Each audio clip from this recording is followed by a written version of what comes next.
अस्सलाम वालेकुम दोस्तों, मेरा नाम है हसीब शफकत और आप देख रहे हैं हसी टीवी। कुरान करीम की सूरह अल-गाशिया के अंदर अल्लाह पाक फरमाता है कि क्या ये लोग ऊँटों की तरफ नहीं देखते कि कैसे पैदा किए गए हैं।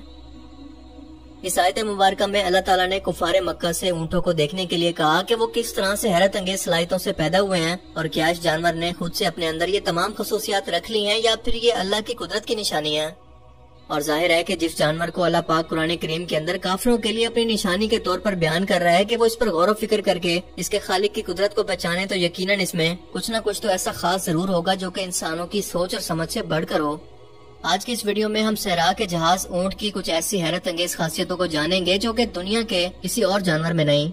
एंड बिलीव मी कि आप भी इन्हें जानकर शौक हो जाएंगे और तब जाकर इस आयत मुबारक का असल मफहूम और इसका मतलब समझ पाएंगे कि अल्लाह ताला बार बार इस जानवर पर गौर फिक्र करने के लिए गैर मुस्लिमों को दावत क्यों दे रहा था। ऊँट दुनिया के सबसे बड़े घरेलू जानवर हैं, लेकिन फिर भी इन्हें पालना इंतहाई आसान है।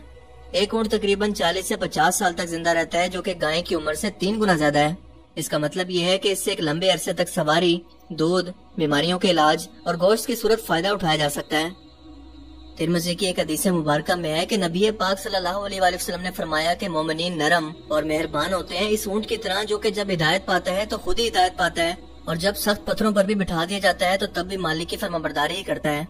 यानी ये जानवर अपने मालिक का इंतहाई वफादार होता है, इसे छोड़कर भागता नहीं है और इसकी इसी खासियत की वजह से इसे जंगों में भी इस्तेमाल किया जाता रहा है। अगर इसके जिस्म पर गौर करें तो ऐसा महसूस होता है कि अल्लाह ने इसे पैदा ही मुश्किल तरीन हालात और खुश सराहों के अंदर इंसानों की सवारी के लिए किया है, क्योंकि इसकी कुदरती तौर पर मौजूद कोहान बिल्कुल एक सीट की तरह मौजूद होती है। इसके 2 घुटने ऊंचाई के बावजूद नीचे झुककर इंसान का इस पर सवार होना मुमकिन बनाते हैं, वरना इस पर सवार होना इंतहाई मुश्किल काम है। किसी आम जानवर के लिए एक सराय टीले पर चढ़ना इंतहाई मुश्किल और तकलीफ देह अमल होता है, लेकिन ऊँट इसे कितना आसानी से कर पाते हैं ये वीडियो देखकर यकीनन आपको अंदाजा हो रहा होगा। लेकिन सवाल ये है कि इसे ये तरीका किसने सिखाया। इनके मोटे चमड़े वाले होंठ होते हैं जो कि इन्हें सराह के कांटेदार पौधों, कैक्टस को भी चबाने में मदद करते हैं, जिससे दूसरे जानवर बचते हैं। जी हाँ, एक कांटों से भरा हुआ पौधा ये ऊँट निगल जाता है मगर इसे कुछ भी नहीं होता, जिसका फायदा इसके मालिक को लंबे सफर पर होता है जब आसपास इस ऊँट के खाने के लिए कुछ भी मौजूद ना हो। और इनका हाजमा इतना मजबूत होता है कि हर नजर आने वाली चीज जैसा कि प्लास्टिक की प्लेटें और कॉपर की तारें वगैरह भी खा सकता है। इतनी शदीद गर्मी और ऊपर से लंबा सफर किसी भी जानवर का दिमाग खराब कर सकती है, मगर ऊँटों के दिमाग के अंदर खून की गर्दिश का एक खास निजाम मौजूद होता है जो कि जिस्म के ज्यादा टेम्परेचर के बावजूद इसके दिमाग में टेम्परेचर को मेंटेन करने में मदद करता है और इसको पागल होने से बचाए रखता है। सहरा में अक्सर हवाई तूफान चलते रहते हैं और कोई भी इंसान या जानवर की आंखें ज्यादा देर इस धूल की शिद्दत को बर्दाश्त नहीं कर सकती, मगर अल्लाह ने इस जानवर की इस तूफान के अंदर हिफाजत के लिए एक अलग से मुकम्मल निजाम बनाया है, जैसे कोई फौजी जंग पर जाने से पहले पूरी तैयारी करके निकलता है।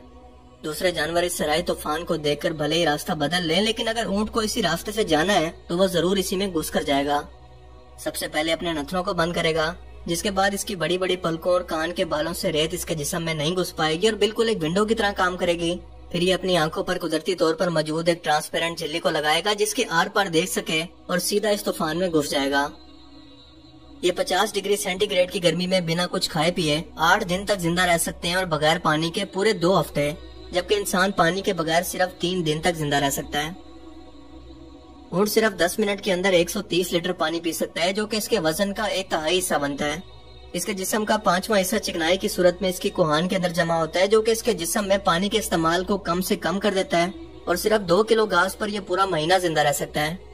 इसके जिस्म पर मौजूद कुदरती तौर पर बड़े बड़े बाल इसे शदीद गर्मी और शदीद सर्दी दोनों से बचाए रखते हैं। इसके पाँव पर नजर डालें तो लगता है कि सोच समझकर डिजाइन किए गए हैं, जो कि इसके जिस्म के लिहाज से जरा बड़े होते हैं, मगर इसके वजन की वजह से रेत में दब जाते हैं और इसी वजह से इसकी ग्रिप बनती है, जबकि इसकी स्किन और पाँव के नीचे मौजूद मोटी झिल तपती हुई रेत से इन्हें हर वक्त बचाए रखती है। ऊँटनी के दूध में हैरत अंगेज मेडिकल फवायद खोजे जा चुके हैं और इसके अंदर इतने ज्यादा फायदे हैं कि ये एक दवा के तौर पर दुनिया भर के अंदर इस्तेमाल होता है। खुद नबी करीम सल्लल्लाहु अलैहि वसल्लम ने ऊँटनी के दूध को कई बीमारियों के लिए तजवीज किया, जैसा कि दिल की बीमारी, क्योंकि इसके दूध में विटामिन सी और हिफाजती प्रोटीन भरे होते हैं। इसके अलावा इसके दूध में लैक्टोजिन की मिकदार भी कम होती है, इसीलिए खुसूसन छोटे बच्चे जो गाय भैंस के दूध के लैक्टोज को बर्दाश्त नहीं कर सकते वो इसे इस्तेमाल कर सकते हैं। There's a lot more to milk than just cow's milk. Perhaps you've heard of almond milk, rice milk, or soy milk. I know all those. But what about camel milk? Nope. Dr. Millie Hinkle is the founder of Camel Milk USA, and she's here to educate us on the benefits. You see, in 2009, I read an article about camel milk and how beneficial it was for all kinds of illnesses, Crohn's disease, diabetes, autism. So what makes milk so unique or different? The milk is so unique because there's an antibody in that milk that's never been found in another milk. So what does that antibody do? That antibody has the ability to cross a cell barrier and a brain barrier, so it's able to take nutrients into cells and push toxins out. So it's an amazing milk. It's a complete food. So you could literally live on this milk. आज जितनी भी दवाएं हम भर भर कर infection और जरासीमों से हिफाजत के लिए इस्तेमाल करते हैं, अल्लाह ताला ने इसके दूध के अंदर कुदरती तौर पर इन जरासीमों से बचाव की ताकत रखी है। इसमें anti bacterial, anti viral, anti fungal, anti hepatitis, anti arthritis यानी हड्डियों के टेढ़ेपन को रोकना, पैराट्यूबरक्लोसिस का इलाज, बुढ़ापे को रोकने, खुद से इम्यून सिस्टम को बढ़ाना और कॉस्मेटिक्स में भी इसके दूध का बेतहाशा इस्तेमाल होता है। डायबिटीज, ऑटिज्म और लैक्टोफेरिन कैंसर के खुलियों के फैलाव को रोकने की भी सलाहियत इसके दूध के अंदर मौजूद होती है। इसके अलावा मैग्नीशियम और जिंक से भरपूर होता है, इसीलिए अल्सर के खिलाफ भी काम कर सकता है, जो कि एक कुदरती मुआवजे और किसी कुदरती दवा से कम नहीं है। सिर्फ दूध ही नहीं बल्कि इसका जिस्म भी बीमारियों से लड़ने और इनके इलाज के लिए बना है। बाज़ औक़ात ऊँट को एक अजीबो गरीब किस्म की नफ्सियाती बीमारी हो जाती है, जिसकी वजह से वो खाना पीना छोड़ देता है और सारा दिन बस सूरज को ही देखता रहता है और यूं ही इसी हालत के अंदर इसकी मौत हो जाती है। इस बीमारी का इलाज तो है मगर बहुत ही अजीबो गरीब, और वो ये है कि इस बीमार ऊँट को एक जिंदा सराई सांप खिलाया जाता है, जो कि इसके मैदे में जब पहुँचता है तो इस ऊँट को खूब प्यास लगती है। इसे खूब पानी पिलाया जाता है क्योंकि इसके मैदे में बहुत ज्यादा गर्मी पैदा होती है और इसकी आंखों से बहुत ज्यादा पानी निकलने लगता है, जिसके बाद ये अपनी नॉर्मल हालत के अंदर वापस आ जाता है। इस वक्त ऊँट की आंखों से निकलने वाले इस पानी को जमा कर लिया जाता है, जो कि जहर के इलाज के तौर पर इस्तेमाल होता है, और दूसरी तरफ सांप का जहर इस ऊँट के लिए शिफा बन जाता है। इसके जिस्म को अल्लाह ने बनाया ही इलाज के लिए है। अरब के सहराओं में क्योंकि जलाने के लिए गैस या लकड़ियां मौजूद नहीं होती थी, इसीलिए ऊँट का गोबर इंतहाई खुश्क होने की वजह से लोगों के जलाने के काम आता। इसकी हड्डियां तक मुख्तलिफ चीजें बनाने के अंदर इस्तेमाल होती हैं। ऊँट को पैदा ही इंसानों की खिदमत के लिए किया गया है और अल्लाह ताला ने इस जानवर को पैदा करके इंसानों पर बहुत बड़ा एहसान किया है। और ये मैं नहीं बल्कि खुद कुरान करीम के अंदर अल्लाह पाक फरमा रहा है। सूरह नहल आयत 7 के अंदर अल्लाह पाक फरमाता है कि वो यानी तुम्हारे ऊँट तुम्हारे बोझ और वजन को उठाकर इन शहरों तक ले जाते हैं जहाँ तक तुम पहुँचते पहुँचते अध मरे हो जाओगे।